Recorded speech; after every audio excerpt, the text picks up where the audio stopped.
Merci infiniment, Claude, pour cette opportunité. Alors, quelque chose qui est très intéressant dans ce que l'on fait ensemble, c'est que tu m'as contacté sur LinkedIn et à partir de là, on a échangé tous les deux. Tu m'as parlé de ton club et j'ai dit oui pour intervenir. J'ai l'habitude de le faire depuis beaucoup d'années dans des clubs d'affaires. C'est l'un de mes péchés mignons de participer à pas mal de clubs d'affaires en français et en anglais au niveau international. Et mon sujet du jour est le sujet sur lequel je travaille le plus, qui me passionne le plus depuis quelques années. Et c'est là d'ailleurs que je fais le plus de chiffres d'affaires. C'est sur l'utilisation de LinkedIn. Et merci à chacun d'entre vous d'être présent. J'ai constaté qu'il y avait aussi des visages nouveaux et des clients, des amis qui sont présents. Et ça me fait très plaisir que vous preniez 1 heure de votre temps pour partager un certain nombre de mes inputs que je veux partager de façon très simple et très directe. Et à chaque fois, je vais vous proposer sur chacun des points que je vais évoquer, et j'ai pris des verbes d'action ce soir pour ce faire, je vais vous proposer de contribuer au débat pour chacun des éléments. Donc, mon ordre du jour, mon agenda pour ce soir est celui-là. D'abord, quelques mots sur LinkedIn, évidemment, et même là, il est possible que vous découvriez un certain nombre de choses. Sur moi-même aussi, ceux qui me connaissent ne vont pas découvrir grand-chose, les autres vont découvrir des choses. Ce qui est le plus important pour moi, ce sont les 3 parties centrales de ce webinaire, c'est-à-dire être sur LinkedIn. Et c'est essentiel de se poser d'abord cette question et d'agir en ce sens. Je suis sur LinkedIn, donc qu'est-ce que je dis de moi? C'est ça que l'on va évoquer. Ensuite, communiquer sur LinkedIn. On en voit de toutes les couleurs. Je vais vous proposer quelques éléments, puis on va discuter aussi ensemble sur la communication sur LinkedIn. Puis quelque chose qui est essentiel, j'insiste toujours sur le fait de construire notre réseau, le renforcer et l'activer. On me dit souvent, OK, j'ai maintenant quelques centaines ou pourquoi pas quelques milliers de contacts sur LinkedIn, qu'est-ce que j'en fais? Et c'est ça que j'appelle l'activation de nos relations selon nos besoins, selon nos objectifs. J'en parlerai à cette occasion. Et là, je vous ai apporté un bonus que je vais partager avec vous parce que c'est la fin de l'année, c'est juste avant Noël et c'est important de partager, pourquoi pas, l'envie pour certains de continuer avec moi sur ce chemin passionnant qui est, à mon avis, indispensable aujourd'hui dans nos vies professionnelles. D'accord? Claude, simplement, peux-tu nous rappeler à l'ensemble de l'Assemblée jusqu'à quelle heure nous sommes ensemble? Alors, d'habitude, on y va jusqu'à 20h30, mais tu es totalement libre du temps, on est en ligne, voilà. Très bien. Objectif 20h30 et j'ai Oui, envie de respecter cela. très bien. C'est important. Très bien, merci beaucoup Claude. Super, donc je démarre sur l'aspect LinkedIn. C'est un réseau social professionnel, j'aurais presque pu dire ici que c'est le réseau social professionnel du monde.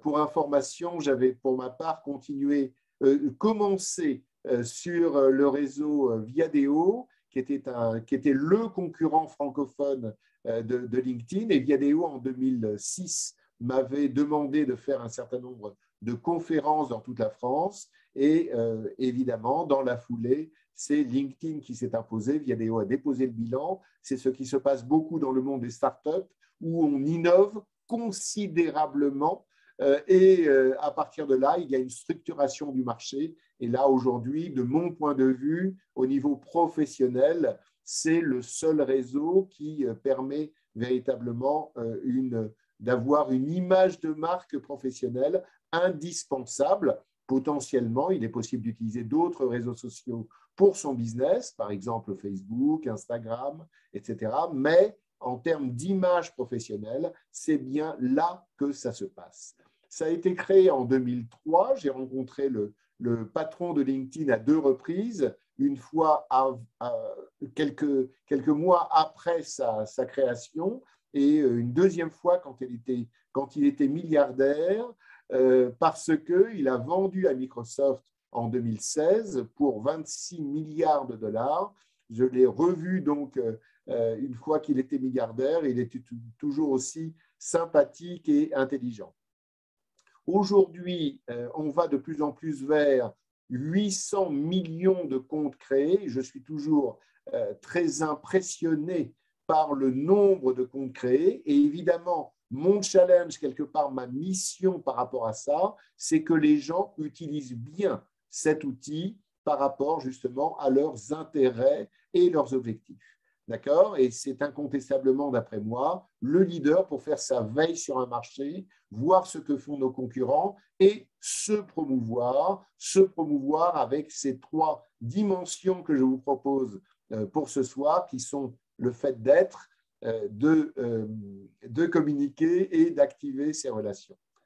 Quelques mots aussi sur moi par politesse par rapport à ce sujet spécifiquement de LinkedIn. J'ai rejoint en décembre 2003, invité par un ami américain à New York, et je vous avoue, ne le répétez à personne, que quand j'ai rejoint LinkedIn à la fin 2003, je ne savais pas ce que c'était. Je ne savais pas ce qu'était un réseau social. C'était évidemment une nouveauté. J'avais été en France parmi les premiers à être sur Facebook. C'était seulement en anglais au début, bien sûr, pour voir, par curiosité. Et il est vrai aussi, et là, potentiellement, ça a été pour moi un point de différenciation, il est vrai que j'étais déjà un expert du networking, c'est-à-dire de l'art de développer ces réseaux. Et tout d'un coup est arrivé un outil, LinkedIn, qui nous permet de développer, de renforcer, d'ouvrir nos réseaux, et ça me paraît tout à fait fabuleux aujourd'hui. Donc, j'ai été expert dès 2006 grâce à la première mission que m'a donnée Viadeo, et dès 2008, la Chambre de commerce et d'industrie de Paris m'a demandé de former des gens, et j'en ai formé plus de 5000 à la Chambre de commerce et d'industrie, puis dans les entreprises, etc. J'ai fait pas mal de conférences et j'ai accompagné plus de 200 organisations, entreprises ou associations à leur meilleure utilisation de LinkedIn par rapport à leurs intérêts fondamentaux et leurs objectifs du moment. Je fais la différence entre intérêt et objectif. L'intérêt, c'est fondamental, c'est toujours avoir une vie intéressante, gagner sa vie, etc. Et objectif, c'est plus concret et c'est plus, tiens, à mon avis, c'est une bonne période actuellement pour définir ses objectifs sur 2022. Donc là, je vous propose d'entrer dans cette dimension-là, comment être efficacement sur LinkedIn.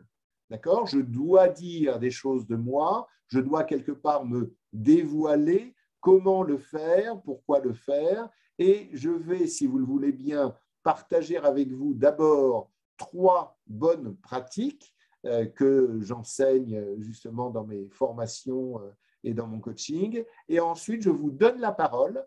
Je vous donne la parole sur justement, à votre avis, comment être efficacement sur LinkedIn. Et j'apprécierais vraiment un débat ouvert, sachant que l'on n'est pas obligé d'être d'accord sur tout. C'est ça qui est intéressant. Ce n'est pas une science exacte. Bien sûr, c'est une science humaine et il faut en profiter pour justement enrichir le débat.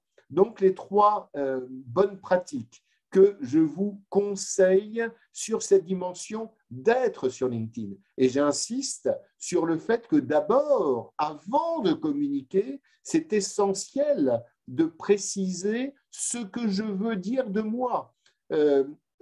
Pourquoi? Parce que si je communique et que je développe une visibilité de ma part, eh bien, automatiquement, les gens vont voir mon profil. Donc, le profil est la première base de travail, la première brique, et c'est essentiel de se poser, à mon avis, les bonnes questions. Et voilà 3 bonnes pratiques sur l'être dans LinkedIn que je vous propose, puis j'ouvrirai le débat sur l'être dans LinkedIn et chacun d'entre vous pourra y participer.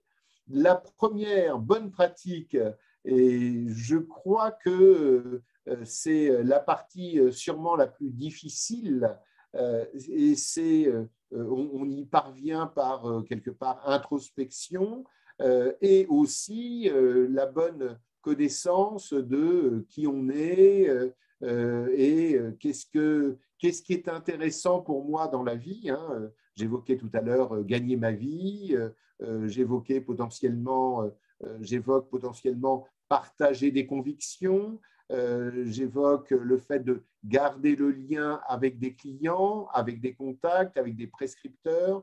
Tout ceci est important et tout cela doit commencer par moi. Je commence par moi-même et je finis par moi-même au niveau du retour sur investissement, du temps et des efforts que je vais passer dessus. Donc, la première bonne pratique essentielle, à mon avis, c'est véritablement pour chacun mieux se connaître soi-même et connaître ses propres intérêts pour être ensuite capable de les formuler et les partager. Deuxième bonne pratique que j'ai envie de partager avec vous ce soir, c'est décider ce que tu révèles de toi.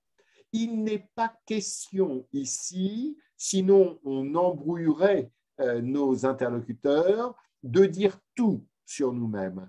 Il est question ici de choisir ce qui correspond justement à nos intérêts, à l'image que l'on veut bâtir de soi-même, à ce que l'on veut que les autres sachent de nous. Donc ici, c'est tout sauf de l'égocentrisme, c'est un effort de formulation pour que les gens auprès de qui on veut développer une certaine influence, un certain impact, eh bien, puissent comprendre qui on est de façon simple, claire, avec des mots qui sont parfaitement adaptés à qui nous sommes, le plus adapté possible à qui nous sommes, et aussi permettre à nos interlocuteurs de comprendre ce que l'on veut qu'ils comprennent de nous.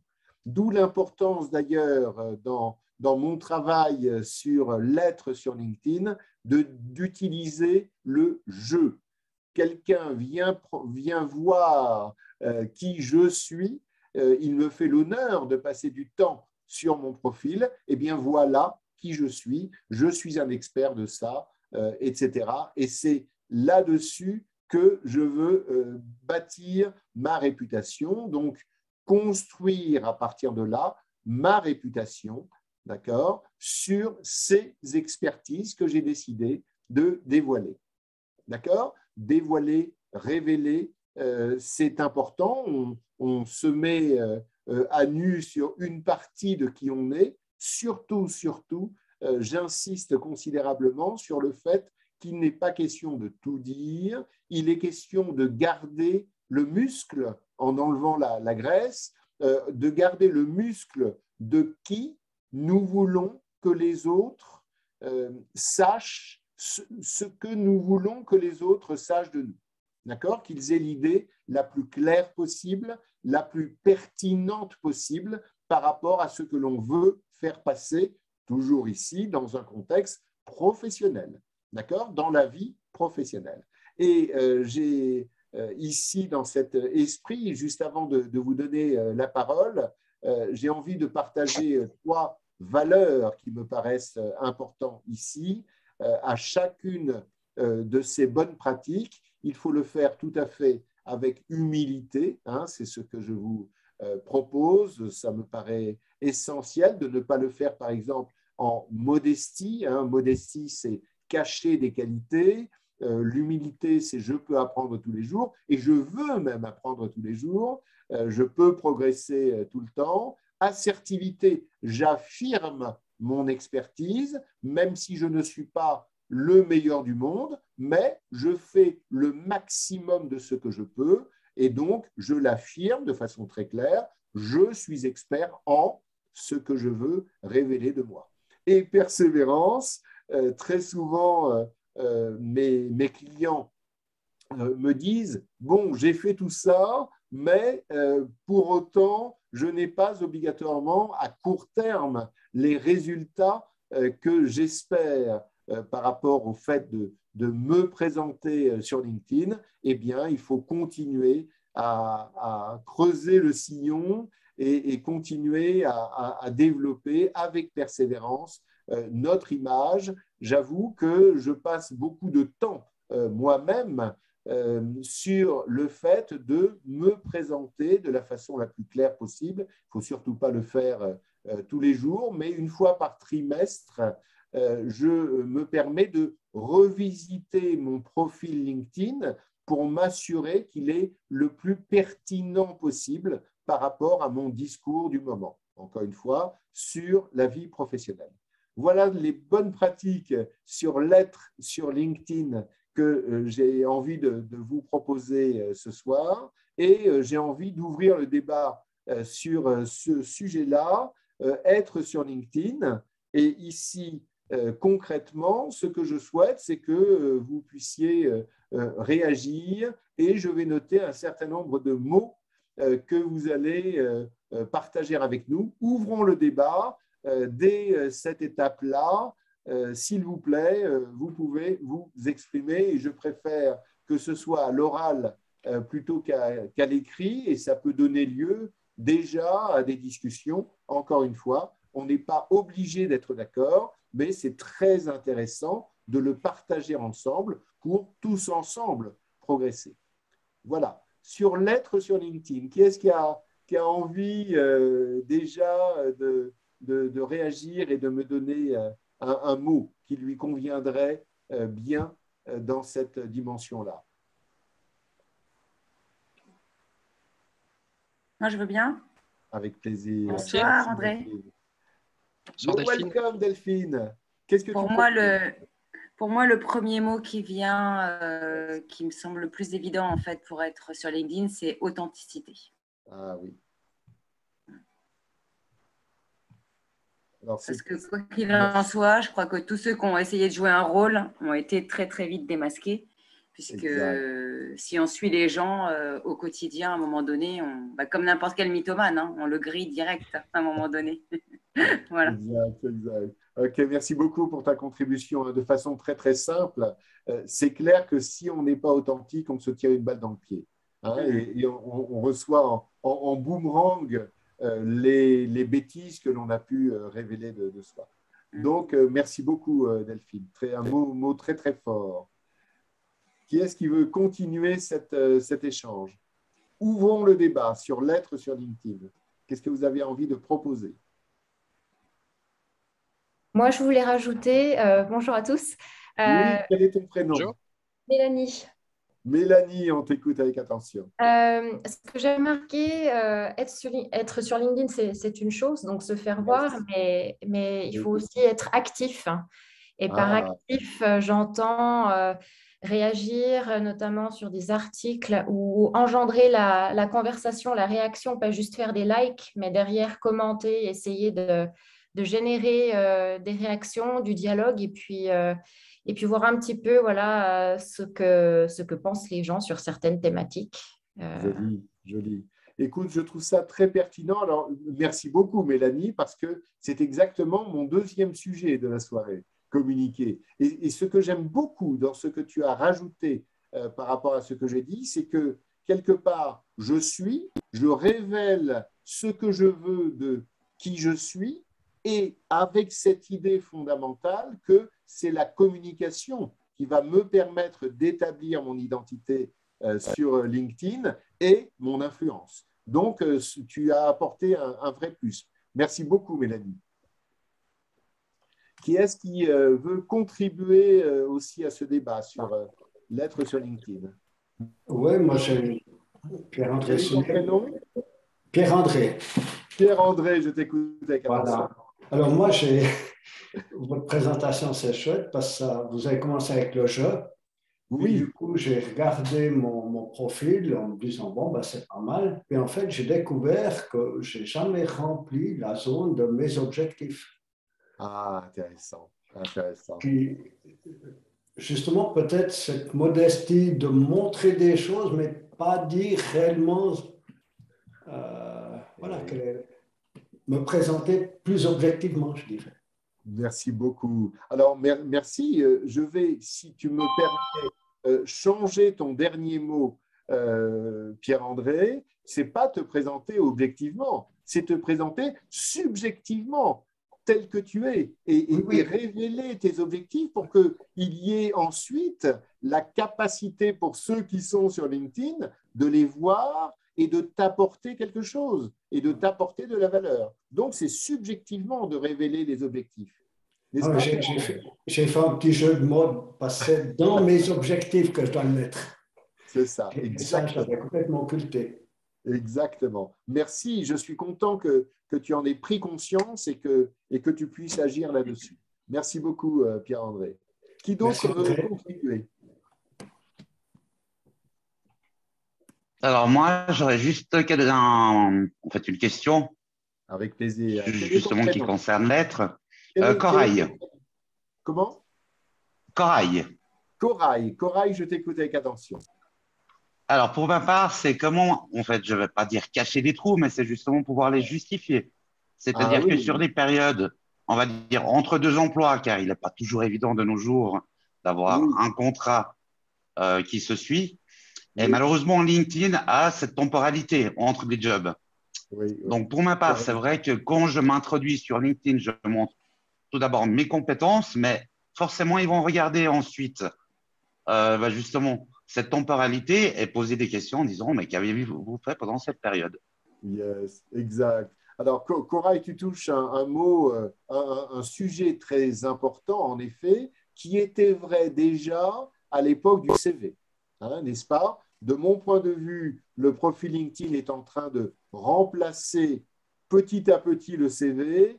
À mon avis, dans quelques années, on n'en aura plus besoin, mais c'est encore utile par rapport à ceux qui ont été formés, mais de façon certaine, puisque j'accompagne autant des recruteurs que des gens qui veulent se faire recruter, je sais que du côté des recruteurs, ils passent un peu de temps, quelques secondes sur un CV et potentiellement des dizaines de secondes ou des minutes sur le profil LinkedIn. Et donc là, tu évoques quelque chose de façon sincère. Merci, Corail, de le faire. Ça fait partie de la vie. Et là, pour ma part, j'ai véritablement, sur ce sujet-là, la volonté de ne pas me justifier quand j'ai des trous quelque part. C'est-à-dire qu'à mon avis, tu as évoqué ce mot sur lequel je rebondis, se justifier. Nous devons, même si nous ne sommes pas dans un monde des bisounours, nous devons présenter ici seulement les éléments qui nous sont positifs, potentiellement même, et ça je le conseillais déjà à l'époque du CV ou encore maintenant, potentiellement ce n'est pas grave si tu as fait une mission quelque part où tu as été employé, soit mission sur 2 ans, pour éviter des trous visibles, eh bien tu les mets sur 3 ans.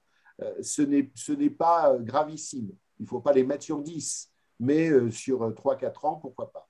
Tu comprends, Corail? À mon avis, LinkedIn n'est pas l'endroit sur lequel tu dois justifier le fait que tu aies des trous dans ton activité professionnelle. Par contre, en face à face, tu peux les évoquer de façon honnête, sans insister dessus, parce que si on t'embauche, ce n'est pas parce que tu as eu des trous, mais c'est parce que tu as des compétences qui ont de la valeur sur le marché aujourd'hui. D'accord? Merci beaucoup, Corail. D'ailleurs, ce que je fais juste sur mon CV, ce que j'ai essayé de faire, juste entre parenthèses sur une petite minute, c'est en fait regrouper mon expérience sur mes différents postes et justement dire sur tel et tel domaine que j'ai 3 ans d'expérience acquis auprès de telle et telle entreprise. Joli, joli. Malheureusement, LinkedIn a la temporalité qui gêne un petit peu, en fait, où ils disent, bah voilà, vous n'avez rien fait entre telle et telle période. Très bien, je vous remercie. Merci beaucoup, Corail, pour ta contribution. Je peux rebondir par rapport à ça. Oui, vas-y. Quel est ton prénom? Quel est ton prénom? Christian. Christian, on t'écoute avec attention. Christian Molin. Mon ami Christian, je t'écoute. Voilà, ton ami Christian. Bon, moi, je voulais rebondir par rapport à ça. En fait, on peut, moi, sur mon CV, maintenant, ce qu'on voit de plus en plus, enfin, sur le CV de LinkedIn, on met, surtout les années, on ne met pas spécialement les mois. Je suis d'accord avec toi. Oui. Parce que ce qui est intéressant, c'est de voir surtout comment dire, les expériences. Ce n'est pas vraiment qu'on a commencé à tel mois, qu'on a fait telle chose. Voilà. Donc, moi, je mets des années. Ouais. J'ai pris ce parti-là. Et c'est vrai que bon, j'ai eu quelques trous aussi à un moment. Et, comme ça, tout est gommé. Et franchement, on se concentre sur l'essentiel. Merci. Merci. J'insiste, grâce à ton input, ta contribution, Christian, sur le fait que le profil LinkedIn n'est pas un CV. D'accord? Il y a des parties communes, mais c'est infiniment plus riche. C'est infiniment plus riche, je suis d'accord. Mais ça remplace, enfin pour beaucoup de sociétés, ça remplace le CV. Maintenant, quand tu cherches un job, c'est ton profil LinkedIn qu'on te demande d'envoyer. On te demande même plus de CV. C'est exact. C'est une vraie tendance, j'y crois, au niveau international. Évidemment, comme voir les recommandations et tout ce qu'il faut. Enfin, absolument. On voit ce qui se passe. Ouais. Merci beaucoup, Christian. Merci beaucoup, Christian, pour ta contribution. J'aimerais bien la contribution de quelqu'un d'autre.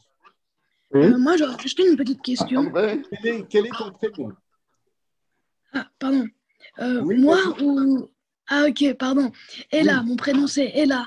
Et là, je t'écoute et j'aurai plaisir à répondre honnêtement à ta question. C'est gentil, merci. Écoutez, je vois de plus en plus de CV extrêmement originaux, que ce soit une vidéo, que ce soit tout sauf un CV ordinaire. Oui. Est-ce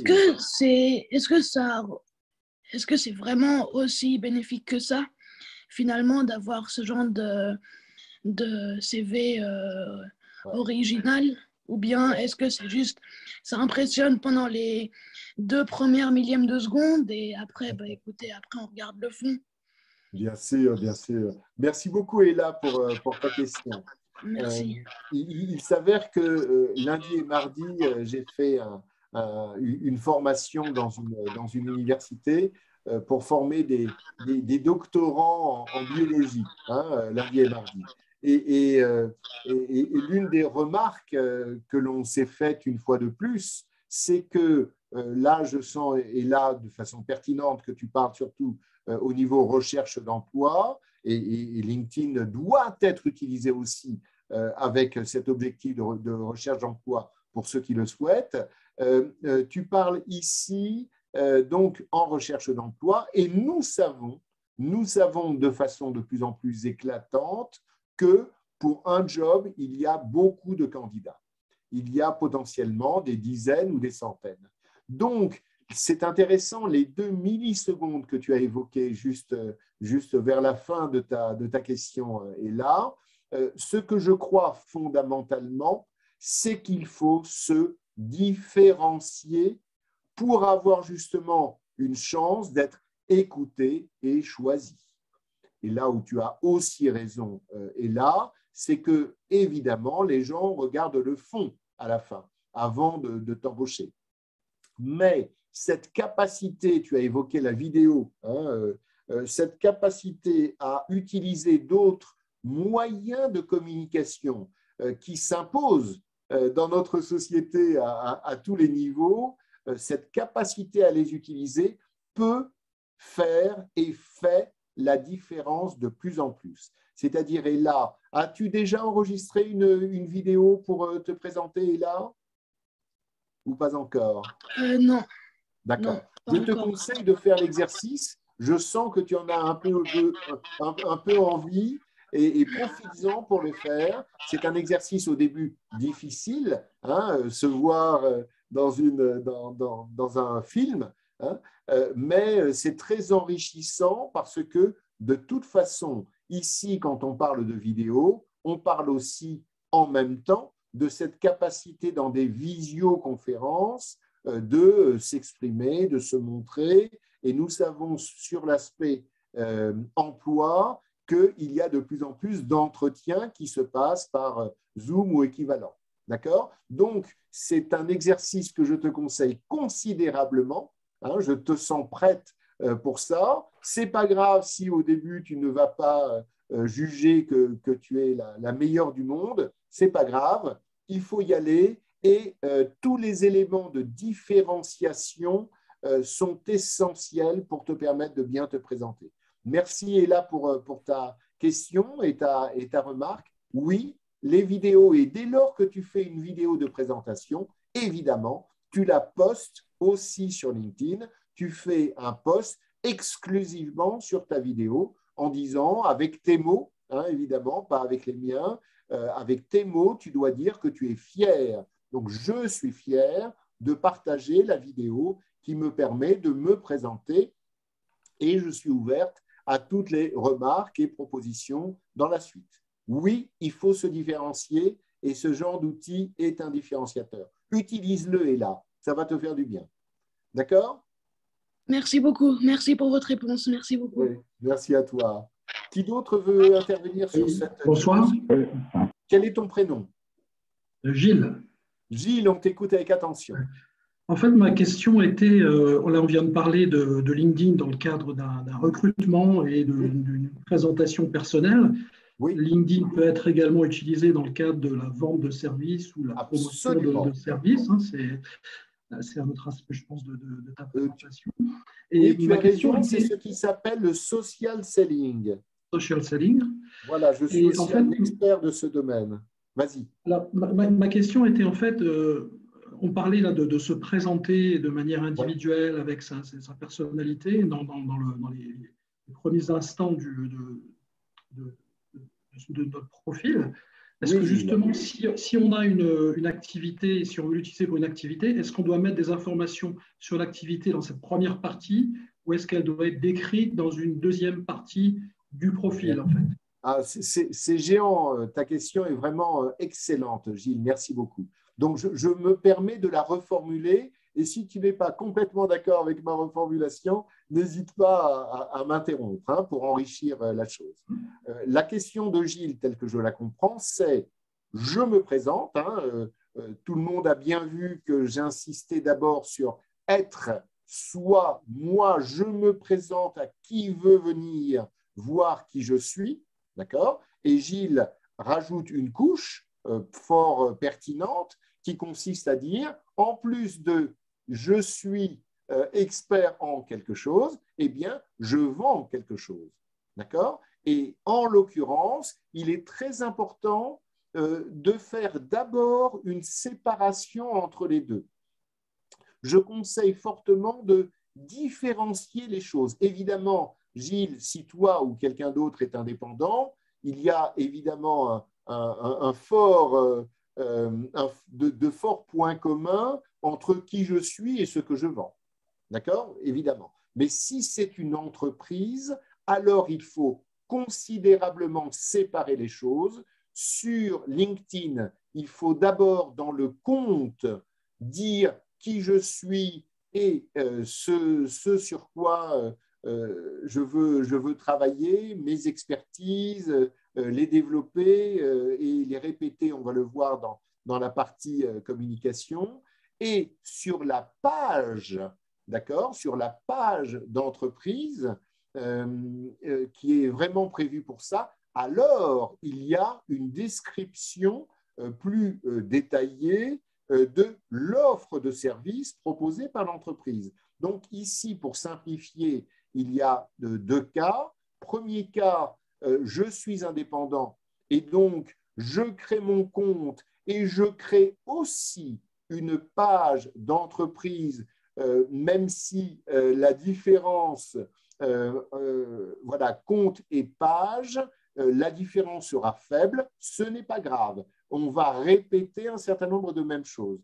Pour situer dans une entreprise avec des dizaines ou plus ou des milliers d'employés, alors il y a une différenciation très très forte et je vais donner 2-3 conseils essentiels dans la foulée entre qui tu es et tu dois continuer dans ton compte à insister sur qui tu es et ce que tu veux que les gens, quand ils viendront voir ton profil, sachent de toi.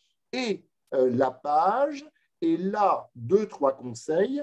1, ne pas mettre dans le bandeau du compte, donc de ton identité à toi, Gilles, ou n'importe lequel d'entre nous, sur le bandeau, il ne faut pas parler de l'entreprise pour laquelle on travaille.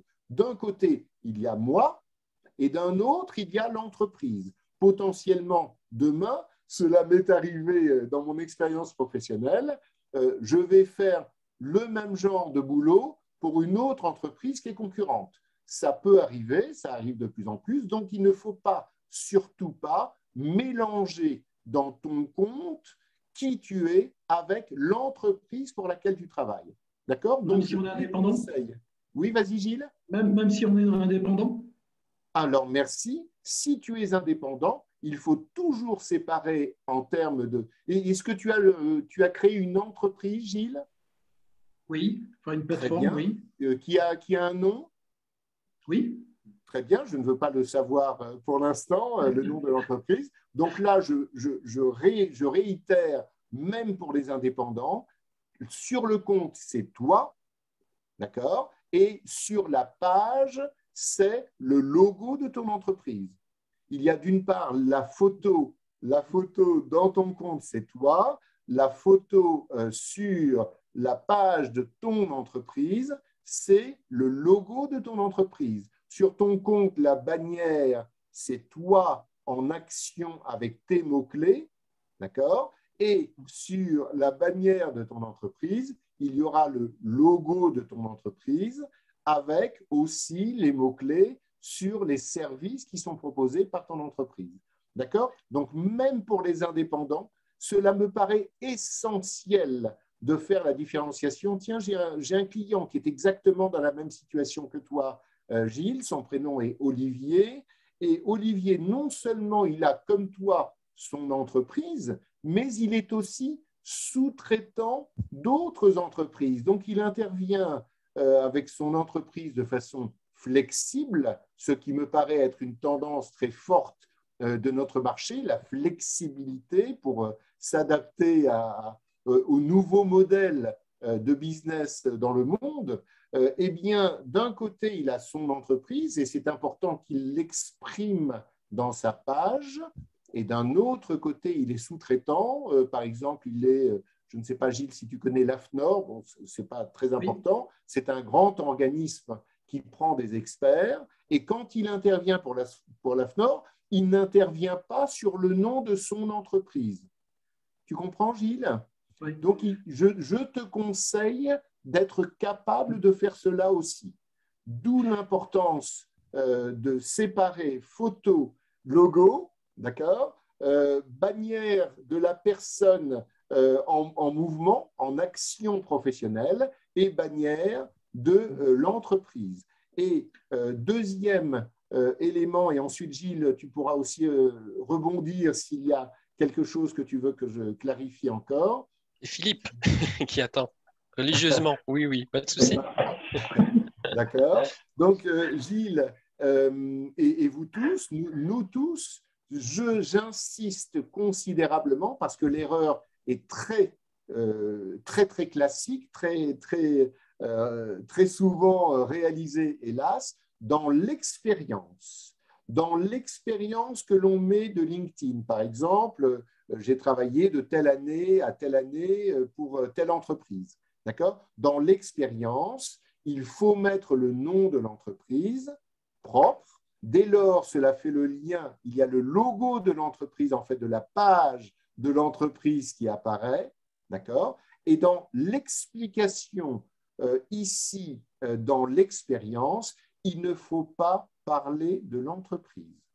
Il faut parler de ce que j'ai fait pour l'entreprise. quelle a été ma mission et quels ont été mes achievements, mes réalisations. D'accord? C'est très important encore. Grâce à toi, Gilles, j'ai pu bien séparer, j'espère, dans votre esprit, ce que l'on doit dire sur soi, et là, c'est dans le compte, et ce que l'on doit dire sur la page de l'entreprise, qu'elle soit unipersonnelle ou qu'elle soit avec des milliers de personnes. Dernier point sur ce sujet, c'est que quand la page publie un post, il est essentiel que les gens de la société, alors quand c'est pour toi, c'est toi qui dois le faire, quand la page publie un post, il faut que les employés de la société soutiennent ce post. D'accord? Comment le soutenir? C'est l'aspect liker et l'aspect commenter. D'accord? L'objectif d'une telle communication, c'est bien que ce soit diffusé de façon virale. Et donc, ici, ma recommandation forte, c'est que les employés d'une organisation soient formés afin, d'un côté, de se valoriser dans leur compte, hein, c'est ce que je fais avec mes clients entreprises, se valoriser personnellement dans leur compte, d'accord, et soutenir la communication de l'entreprise à chaque fois qu'il y en a, dès lors qu'il y a cohérence entre ce qui est communiqué et ma mission dans l'entreprise. D'accord? Gilles, est-ce que c'est… Oui, alors je vais laisser ta place. J'aurai d'autres questions, mais je vais laisser d'autres participer. Je reviendrai plus tard. Avec plaisir, Gilles. Tu seras toujours le bienvenu. Philippe. Oui, bonsoir. Oui, quel est ton prénom? Philippe. Philippe, je t'écoute avec attention. Bon, ben oui, en fait, c'était un peu pour compléter le mot de Delphine, l'authenticité. J'aurais voulu rajouter le mot partage également. Ah, merci. Merci. Voilà. Même si on a plutôt des fois conscience que des fois de repartager des posts qu'on veut soutenir, parce que c'est aussi un moyen de soutenir. On ne sait pas si c'est très efficace, mais en tout cas, je pense que malgré tout, en tout cas, ça fait plaisir à la personne. J'ai remarqué que quand on repartage un post, ça le fait au moins plaisir. Après, je ne sais pas s'il y a une efficacité virale ou pas, mais je trouve que c'est je pense que c'est un beau geste. J'ai eu le plaisir aussi d'être, entre guillemets, d'avoir quelques posts partagés. Je ne sais pas ce que ça a donné après, mais ce n'était pas grave, ça m'a fait plaisir. Voilà, donc je trouve que le partage, c'est sympa. Voilà, déjà. Ouais, voilà. Génial. Alors, si tu me permets, je vais moduler ma réponse à ton formidable mot, et c'est une valeur, hein, le partage. Je crois qu'il faut véritablement avoir toujours cette valeur de partage et l'exprimer. Exemple, dans la valeur de partage pour moi, c'est essentiel aussi, je sais que je ne parviens pas à convaincre tout le monde, de laisser son réseau de contacts ouvert pour les gens qui sont en niveau 1 avec nous. Je rappelle que niveau 1, c'est quand quelqu'un invite une autre personne et que cette autre personne accepte. Donc, soit j'invite Philippe, il accepte mon invitation, nous sommes tous les deux niveau 1. Ce que j'affirme pour exprimer l'esprit de partage, que j'appelle parfois dans mes mots l'esprit de open networking, d'accord, eh bien, ça me paraît essentiel de garder mon réseau accessible à tous ceux qui sont niveau 1 avec moi. Donc ça, c'est un esprit de partage. Alors, je vais moduler par rapport à l'aspect communication, même si je reparlerai de la communication. Quand il y a un post, hein, au niveau du soutien, il y a soit liker, et moi je mets plutôt bravo, mais ça c'est mon caractère, je ne dis pas qu'il faut mettre ça tout le temps, et d'autre part il y a commenter, et d'autre part il y a un mot qui est le mot partage. Ce que j'affirme, c'est qu'il ne faut pas partager les posts des autres. Et j'ai un argument très très fort.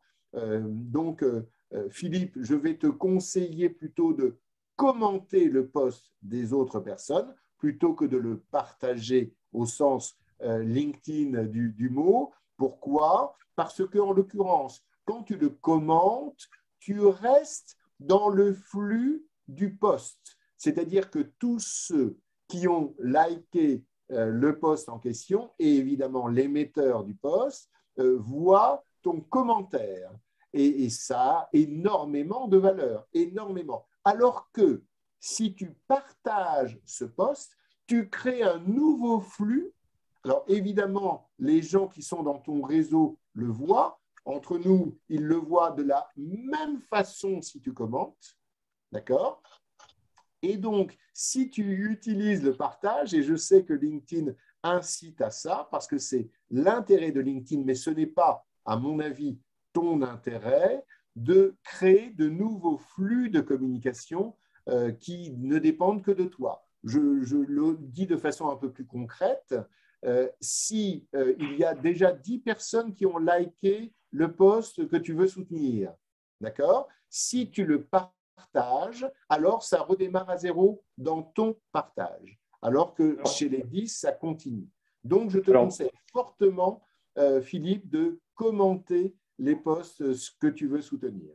Alors, je les commente systématiquement et après, je les partage. Voilà, mais j'ai bien conscience qu'effectivement, ça fait d'autres flux, mais bon, voilà. Mais je commente. Je te conseille de seulement les commenter. Hein. À mon avis, ça ne sert à rien de les partager. À mon avis, hein, tu pourras réfléchir et on pourra en reparler si tu veux. En tout cas, quand on les commente, il faut d'abord les liker. J'insiste aussi sur la chose pour faire partie de ceux qui like, même si on le commente après, c'est important. D'abord, on like quand on veut soutenir, puis on commente si on a quelque chose à dire. Ok, merci. Merci beaucoup, Philippe, pour tes inputs. Qui d'autre veut réagir sur l'être dans LinkedIn?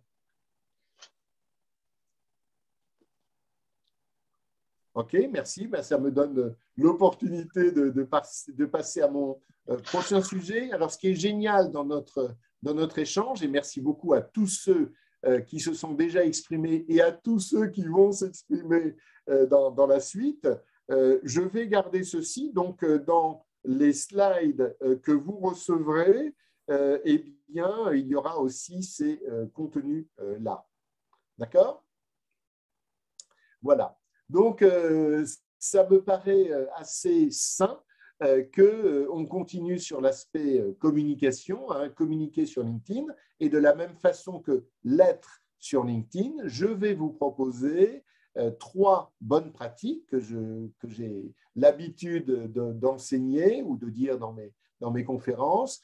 Et ensuite, vous avez la parole sur l'aspect communication avec plaisir dans le slide d'après. Donc, les 3 bonnes pratiques que je vous conseille de réfléchir et d'appliquer sont les suivantes. Premièrement, il faut maîtriser à 100% les 2 codes spécifiques de communication de LinkedIn qui sont le @ le arrobas et le hashtag. Je commence pour l'instant par le plus simple à comprendre ici dans LinkedIn, c'est le hashtag. À mon avis, c'est le plus simple à comprendre, même si je me rends compte que ce n'est pas si évident que ça.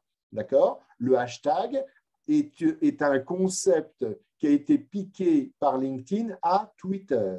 C'est Twitter qui a eu ce coup de génie de créer un hashtag pour permettre aux messages d'avoir des classifications, des catégorisations, des thèmes, des sujets.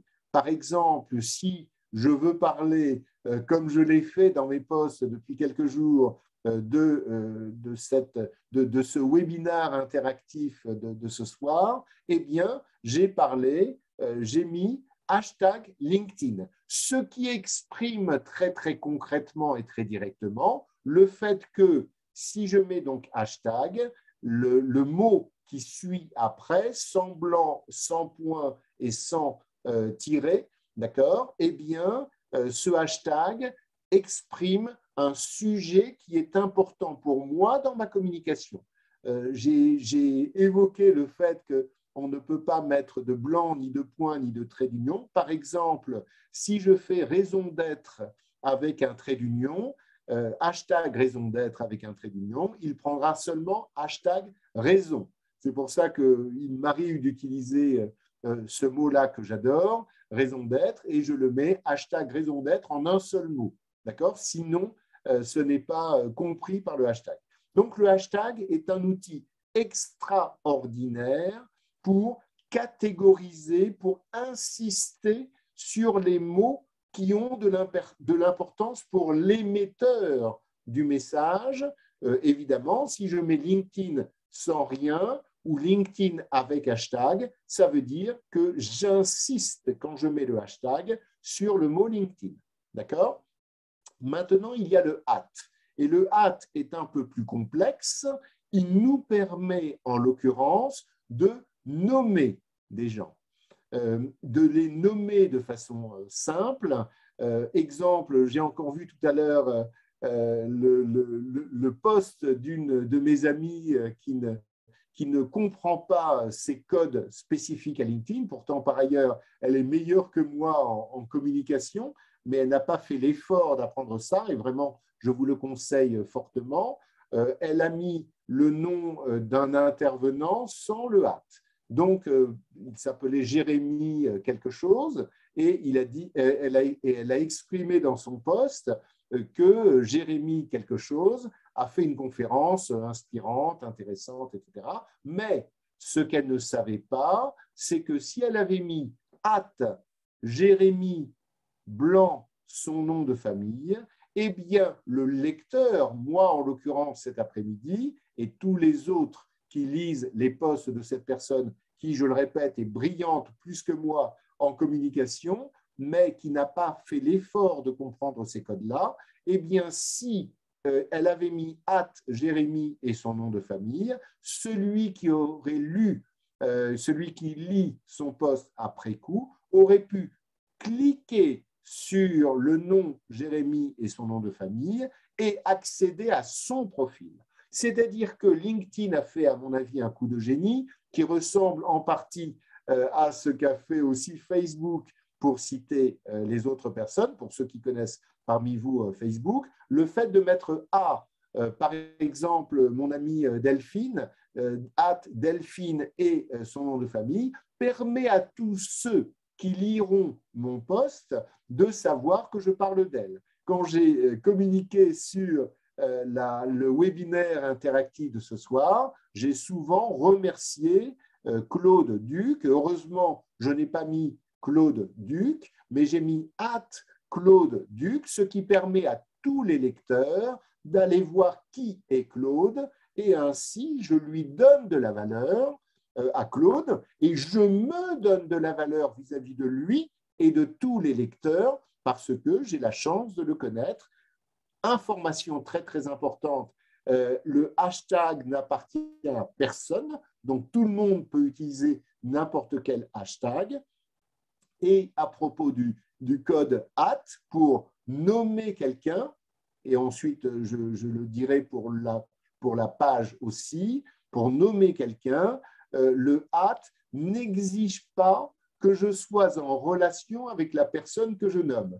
Exemple, par hasard, j'ai vu hier à la télé le président français, Emmanuel Macron, potentiellement, alors pour ma part, sur LinkedIn, je ne m'exprime jamais, ni sur la politique, ni sur la religion, mais j'aurais pu faire un post en disant ce que je pensais de @Emmanuel Blanc Macron, et ainsi n'importe qui va lire mon post pourra cliquer sur son nom et voir comment il se présente aujourd'hui pendant qu'il est président de la République française. Donc ceci est vrai pour le président et pour n'importe lequel des 782 millions de personnes qui sont sur LinkedIn, qui ont fait l'effort d'y être, d'accord, je peux les citer et ainsi leur apporter de la valeur et m'apporter de la valeur aussi indirectement parce que je les cite et je permets à eux d'avoir une meilleure visibilité. Donc, ils vont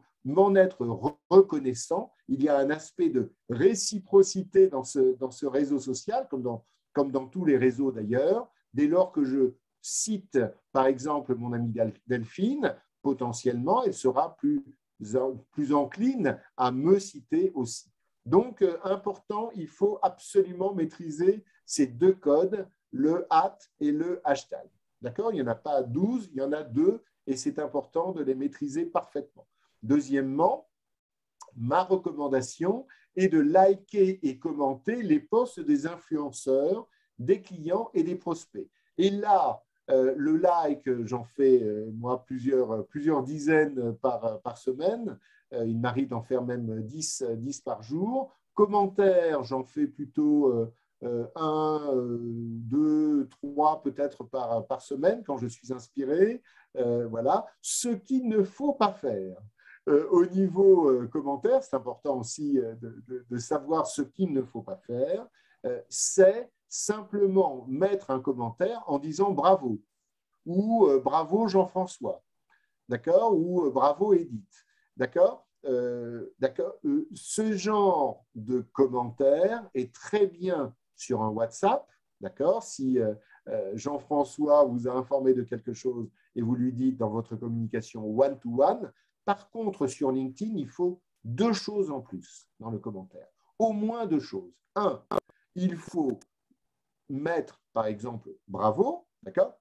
Il faut mettre bravo @ Jean-François machin, avec son nom de famille, afin que même dans votre commentaire de son post, d'accord, eh bien, il y ait la capacité pour les gens qui vont lire votre commentaire de cliquer sur son nom et de voir qui il est. Donc, première recommandation pour les commentaires, ne faites plus jamais, pour ceux qui en ont déjà fait, des commentaires en ne nommant pas la personne, c'est-à-dire qu'il faut à chaque fois la nommer avec @ C'est l'une des bonnes pratiques qui me paraît absolument indispensable de LinkedIn. C'est en plus un différenciateur par rapport à ceux qui ne le savent pas. Hein, donc, c'est important. Et ma deuxième recommandation forte quand on commente un post de quelqu'un, c'est d'exprimer ce que l'on veut ajouter ou ce que l'on a apprécié. Et ces éléments-là que l'on ajoute ou que l'on a appréciés se doivent d'être dans notre liste des expertises que l'on a décidé de pousser, de répéter avec persévérance dans l'être que nous sommes. Exemple, l'une des expertises que je veux pousser parce que je la possède, hein, je ne suis pas le meilleur du monde, mais je suis très bon là-dessus, c'est la notion de leadership. D'accord ? Et donc, très souvent, j'utilise le hashtag leadership, donc je peux parfaitement faire un bravo @ Jean-François machin en rajoutant une phrase du style j'apprécie notamment tes contributions aux réflexions ou aux idées sur le hashtag leadership. D'accord ? Donc, en fait, quelque part, chaque occasion que nous avons de mettre en avant des compétences, des expertises que nous avons par rapport aux décisions que nous avons prises dans cette première partie, nous devons les exploiter, même dans les commentaires de soutien à des posts d'autres personnes. D'accord ? Ça me paraît vraiment très, très important. Et évidemment, le faire pour ceux qui sont, par exemple, des influenceurs dans le leadership, et moi, je le fais au niveau international. Oui, quand un post est écrit en anglais, je mets toujours mon commentaire en anglais. Quand un post est écrit en français, je mets toujours mon commentaire en français. J'avoue que je ne le fais pas dans d'autres langues. J'ai vu un top manager là, il y a quelques jours qui le faisait aussi en espagnol et j'avoue que j'ai été impressionné. Pourquoi pas pour ceux qui sont multilingues, le montrer aussi dans ces occasions-là. Et évidemment, moi, par rapport à mon business, c'est vachement important d'aller aussi soutenir en likant, en commentant les posts de mes clients, de mes prospects. Il m'arrive même de liker les posts de gens qui m'intéressent avant même de les inviter sur LinkedIn, ce qui me permet de leur montrer que je m'intéresse à leur travail, à leur communication. Oui, ce n'est pas par hasard que j'ai dit mon travail. Hein, celui qui communique, à mon avis, ça fait partie de sa communication, de son job.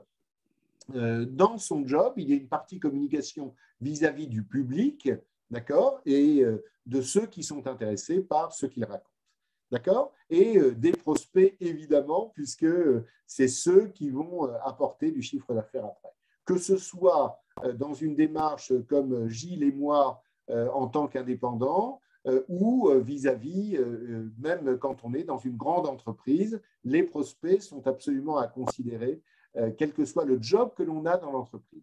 D'accord? Troisième bonne pratique que je vous conseille, et je me souviens que dans beaucoup de formations, j'en ai en tête une où il y avait des gens qui se mettaient énormément de pression en se disant il faut que j'écrive des posts souvent. Ma recommandation, c'est que on en fait plus d'un par mois si on a vraiment quelque chose à dire.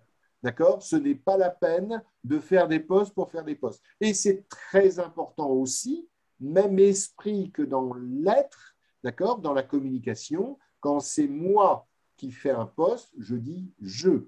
Je suis content, par exemple, je suis content d'aller dans le salon, dans le machin. Je suis content de participer au webinaire organisé par IIBA. N'est-ce pas? C'est très important, évidemment, quand on écrit un post, d'avoir la posture de celui qui écrit le post. Voilà, j'assume, et ce n'est surtout pas le on, et ce n'est surtout pas le très fier d'eux. Hein. Là, c'est un problème d'assertivité. Il y a beaucoup de gens qui mettent très heureux d'avoir participé. Non, je suis très heureux d'avoir participé. Alors, peut-être que j'ai un trait ici épais sur l'aspect assertivité, hein, plutôt en vous incitant à utiliser le jeu quand vous vous exprimez, parce que voilà, c'est chacun d'entre nous qui veut s'exprimer dans ce contexte-là. Donc, je vous incite fort à le faire avec votre style. Hein. Évidemment, vous n'êtes pas obligé de mettre 12 jeux. Potentiellement, ma conviction est, voilà, ça passe de la même façon, mais si je m'exprime, c'est moi qui m'exprime, ce n'est pas quelqu'un d'autre. D'accord? Et là, j'insiste sur cette partie-là de communication par le compte, par la personne donc, qui est présente sur LinkedIn et qui partage. Tiens, je reviens sur le mot partage qui nous a été donné tout à l'heure, au niveau de la valeur, qui partage des idées, des convictions, des réactions, qui veut contribuer à un débat, et je trouve que ça a beaucoup de valeur de le faire. D'accord? Donc, voici les 3 bonnes pratiques que j'ai voulu partager avec vous ce soir sur la communication. Et de la même façon que pour l'être, notre première partie, j'aimerais que vous puissiez réagir en disant ce que vous pensez par rapport à la communication sur LinkedIn. Qui est-ce qui a envie? André, je veux bien prendre la parole. Quel est ton prénom? Delphine. Delphine, tu es toujours la bienvenue. Je t'écoute. Alors, là où j'ai un bémol à rajouter, si tu permets, par rapport à ce que tu viens de dire, par rapport à poster une fois par mois et pas plus, à part bien évidemment si on a des choses importantes à dire. Voilà. Pour ceux qui ont opté de ne pas prospecter et de se faire connaître et de gagner en visibilité, je suis aussi une marketeuse, tu le sais, même si les réseaux sociaux, je les ai rejoints après, parce que je viens de la promotion des ventes au demeurant, avant d'être 360 omnicanal. Alors après, ce que je fais est peut-être beaucoup trop pour certains, mais il y a un juste milieu entre les deux, entre une fois par jour, une fois par mois, peut-être que 2 fois par semaine, ça peut être un bon compromis. Ah ouais? Voilà. Et je reste persuadée que pour se faire connaître, il faut marteler comme une pub télé, voilà, ou radio, et qu'il n'y a pas d'autre solution. Voilà. En plus, c'est moins cher que la pub télé. Hein. Oui, largement. Largement. Qu'est-ce que tu fais au niveau de ta pratique? Moi, j'en fais à peu près 1 par semaine. Au niveau de ta pratique j'ai rien changé depuis février. Je suis toujours à 1 par jour. Je par t'invite jour. à venir voir mes posts. Oh oui, je l'avais, je l'ai liké. Et après, de là, on découle forcément d'avoir initié avant tout ça, tout le monde le sait, une ligne éditoriale et un calendrier éditorial. Voilà, parce qu'on ne peut pas inventer des posts comme ça. Enfin, moi, j'admire ceux qui font des posts à l'arrache comme ça. Moi, tout est planifié et il n'y a rien de hasardeux. Voilà. Yes. Ok, merci infiniment pour ton input, toujours de valeur, Delphine. Qui d'autre veut s'exprimer sur la communication? Je voudrais juste, bonsoir, je voudrais juste rebondir un peu sur ce que vient de dire Delphine et puis vous, André, de ce côté-là. C'est Olivier. Ah, Olivier, on t'écoute. Là, c'est vraiment une réaction à chaud parce que entre ce que Delphine vient de dire et puis vous, André,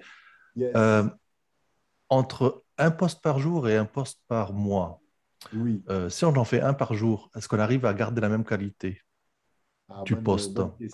Bonne question. Qu'est-ce qu'il faut balancer, qualité ou quantité ou... Enfin, voilà. Donc, moi, j'opte pour la qualité, mais quotidienne. Voilà. Vous savez que moi, après Olivier, je suis quelqu'un de très humble. Écoute, je t'invite à venir voir les choses ou alors à demander à mon audience qui me suit depuis février. Après, c'est pour ça qu'il faut étayer sa ligne éditoriale. Moi, j'ai bien compris que les gens, je vais pas être vulgaire, mais c'est vraiment clair, les gens, ils en ont rien à foutre du marketing 360 quand je suis sur les réseaux. Ils préfèrent que je leur raconte la journée internationale de la raclette ou de leur parler d'objets publicitaires ou je sais pas quoi. Alors voilà, après, c'est à toi de décider qu'est-ce qui va être pertinent et qu'est-ce qui va plaire à ton audience. Et il n'y a qu'en testant que tu pourras le voir.